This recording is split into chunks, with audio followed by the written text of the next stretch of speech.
in their journey, the risen Christ walked with them.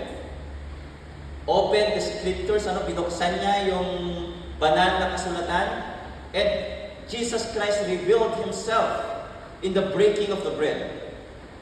Their experience shows us that true discipleship looks like, or maaaring isang aspeto ng pagdidisipulo. Walking with Jesus, learning from Jesus, and being transformed by the presence of Jesus. Mga kapatid, let us be reminded that discipleship is a journey. Dalyasa. Kaya nga po nung ANC natin ay agdaldalyasan. The two disciples were walking away from Jerusalem. Makikita po natin yung kwento from Jerusalem going to Emmaus. And it symbolizes maaaring nung bago ako na-appoint na DS, yung sermon ni Bishop is on that Jerusalem na na-experience nila yung pain, yung death, yung very napaka-ganda ng image ng Jerusalem, but the disciples and even Jesus Christ in that area, in that place where He experienced yung death, at paalis sila doon. Maaaring ito rin yung, pero at the end of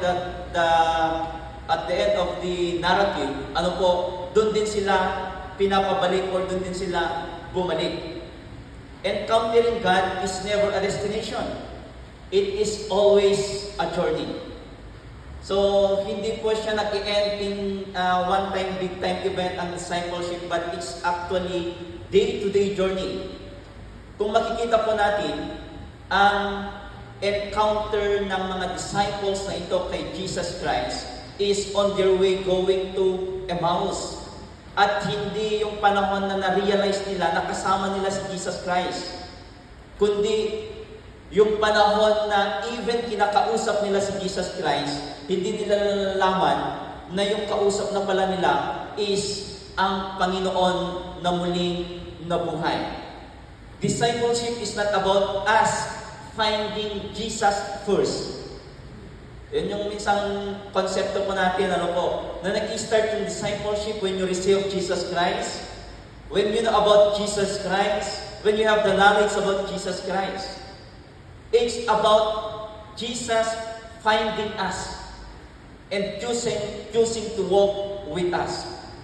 When Jesus walks with us, when Jesus walks with the disciples, before they even recognize that it is Jesus walking with them, nag-i-start yung maaaring sabihin natin na proseso ng pagiging disipulo at pag-conversion. At yun din siguro yung tinitignan natin na dahil meron tayo na it's really prevenient. It's a prevenient grace that even before tayo na-convert or na-ramdaman is nag-i-start na yung pagdisipulo. So as we launch this discipleship system, hindi po siya bagong programa, hindi po siya bagong gawain na naman dahil sinabi ng obispo, but even before, tumatakbo na yung sistema na ito. Maaaring nag-i-start yun yung pagdidisipulo sa pagbibinyag. Ano po yung sinasabi natin? But even before baptism, maaaring doon na nag-start, before pa natin ma-recognize. Na kasama natin si Kristo. May mga nag-launch ng discipleship na parang kailangan mong mag-enroll sa discipleship para sa ganun masabing ikaw ay disipulo ni Kristo. But yun din yung isang tignan siguro natin bilang isang mga Metodista. Saan ba tayo dapat nagsisimula sa pagdidisipulo? Is it on the time that tayo ay may isip na, may sapat na gulang? Kahit may sapat na gulang pero walang sapat na isip, Saan ba nag-i-start? So yung kino-conceptualize ng core group is, it actually starts during the baptism. That even before na yung mabaptize na bata ay nag-work na si Jesus Christ. So discipleship is actually a journey from womb to tomb. At yun sana yung i-consider natin bilang isang Methodista that our perspective or understanding on discipleship is a day-to-day journey mula sa sinapupunan, maaaring mula sa kapanganakan hanggang sa kamatayan. And discipleship is a lifelong process. Lifelong process of listening and learning from Jesus. Kung makikita po natin, ang discipleship is actually a way of life. A process, a continuous process of listening and learning. Kung makikita natin sa paglalakad ng mga disciples, sinamahan sila ni Jesus and Jesus listens to their pains, to their questions, to their disappointments before He taught them. Ano po? At maaaring sa pagdidisipulo, hindi po siya nag-i-start doon dahil sa evangelistic campaign na may mga tumanggap kay Jesus Christ na sinasabi natin, doon tumanggap. Maaaring nag-i-start doon sa parang after ng confirmation class or membership class. But maaaring nag-i-start doon sa journey nila na nagsasabi sila na kanilang kapaguran, kanilang sakit, kanilang disappointment sa buhay, sa mga nangyayari sa kanila. At makikita natin that in that aspect, in that area na ang Panginoon ay nakikinig sa kanila, ay nararamdaman niya rin yung nararamdaman nila. At kinonfront sila ng Panginoon. At ang sabi niya sa kanila is, hindi nyo ba naiintindihan at hindi nyo ba nakikita? Tinuruan niya na sila ng banal na kasulatan. In-explain sa kanila yung sulat ni Moses. Yung scripture.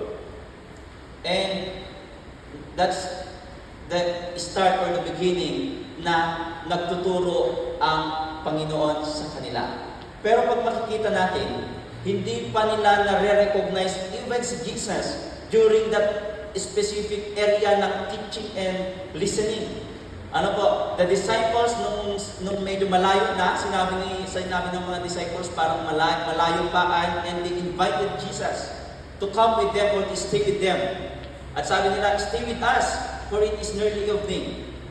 At nung pumunta sila sa bahay, si Jesus, and Jesus took the bread, broke it, and their eyes were opened and they recognized that the person na kasama nila is actually Jesus.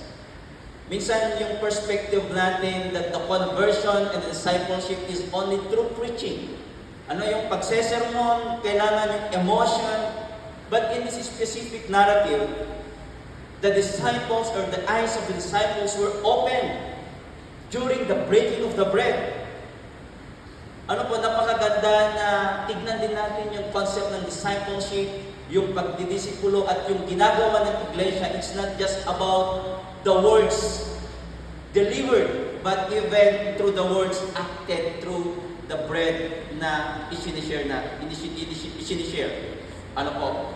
And na-open yung mata nila at nagkaroon sila ng magandang experience and they reflected at sinabi nila, kaya pala, nag-aalab yung ating puso nung tayo ay nakikipag-usap sa Kanya. So makikita natin that discipleship is holistic. So hindi lang siya basta sa isang programa, but even in sa Sunday nag-i-start, even during the communion, even during the baptism, nag-i-start yung discipleship. And lastly, discipleship transforms us into witnesses. At ito yung minsan nakikita ko, and even us mismo siguro, na kulang sa ating iglesia. We are good on go and make disciples, baptizing them. Yes, there are a lot of baptized members. Yung ibang pastor pinagmamalaki, ang dami kong pininyakan. Ang tanong, yung pangalawang aspeto, did you teach them? Nahubog po ba sila? Parang meron ba tayong intentional na paghubog?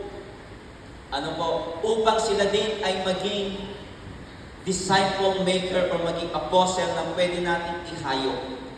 Man, even sa ating iglesia, is yun yung nagkukulang. Napakasakit mang isipin, pero isa sa sharing namin kahapon, parang ang dami nating programa, pero Parang hindi naman tayo lumalago. Dumadami nga yung district, dumadami yung annual, pero hindi ko alam kung sa membership or even yung aspeto natin. Pero hindi po natin tinitingnan. But how intentional we are in developing leaders or disciple to become a disciple maker pagdating ng panahon. At after the disciples encountered Jesus Christ, after they listened to Jesus Christ, after they witnessed yung breaking of the bread at na-open yung mata nila, sila mismo ay bumalik doon sa pinanggalingan nila to proclaim the good news. Sila mismo ay bumalik sa Jerusalem. Sa Jerusalem kung saan nila naranasan yung pait, yung disappointments. Sa Jerusalem na kung saan nila naranasan yung at na-witness yung kamatayan ni Jesus Christ. Upang sa ganon, doon gawin at ipahayag yung mabuting balita. At napagandang mag-reflect sa atin as we conceptualize din po yung discipleship system and even yung evangelism aspect ng ating iglesia. Sa lahat ng ina-evangelismo natin, sa lahat ng pinapalapit natin sa Christmas Institute, Summer Institute, and even sa mga revivals natin, ilan po sa kanila yung bumabalik? Or tayo mismo siguro mga pastors, ilan po sa atin yung bumabalik upang sa ganon magiging saksi? Mga nabago ang buhay, humahayo upang ibahagi din ang mabuting balita. The journey to Emmaus teach us that discipleship is a journey, a day-to-day walking with Jesus. A lifelong process of listening and learning. And a discipleship, even if it's costly, ay panahon upang sa ganun tayo din ay mabago upang maging witness ni Jesus Christ para sa tao. Amen.